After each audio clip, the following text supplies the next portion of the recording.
Masih terkait peristiwa yang sama, Tribuners, satu di antara saksi tragedi Stadion Kanjuruhan Malang mengungkap sejumlah anggota BRIMOB menolak membantu supporter yang tengah sekarat.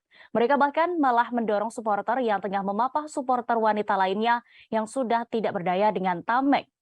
Saksi itu berinisial U, ia menyaksikan adanya penolakan dari anggota BRIMOB untuk membantu ketika ada wanita yang pingsan.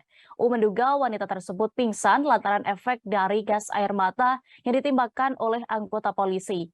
Di lokasi ia melihat 4 anggota BRIMOB didatangi oleh 2 orang Aremania pria yang tengah membopong teman wanitanya. Namun bukannya membantu, menyaksikan anggota BRIMOB itu justru menolak untuk membantu wanita yang pingsan tersebut. Padahal di dekat anggota BRIMOB itu terdapat mobil ambulans. Bersaksi penolakan dilakukan dengan cara mendorong maksud kami 2 pria yang membopong wanita pingsan tersebut dengan tameng. Dari yang ia sempat dengar juga, anggota BRIMOB itu bahkan menolak membantu karena alasan sebelumnya bentrok dengan supporter tersebut.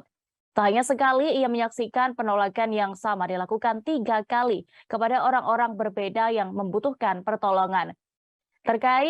Selain terkait penolakan dari BRIMOB, U juga mengetahui bahwa seluruh korban dibawa ke tribun VVIP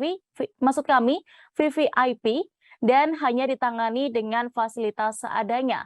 Ia menyebut tidak ada pertolongan dari pihak kepolisian ataupun medis atas supporter wanita yang pingsan. Seperti diketahui, kerusuhan yang terjadi di Stadion Kanjuruhan, Kabupaten Malang pada Sabtu 1 Oktober lalu menelan korban 131 jiwa. Akibatnya kerusuhan ini menjadi tragedi sepak bola paling mematikan kedua sepanjang sejarah sepak bola dunia.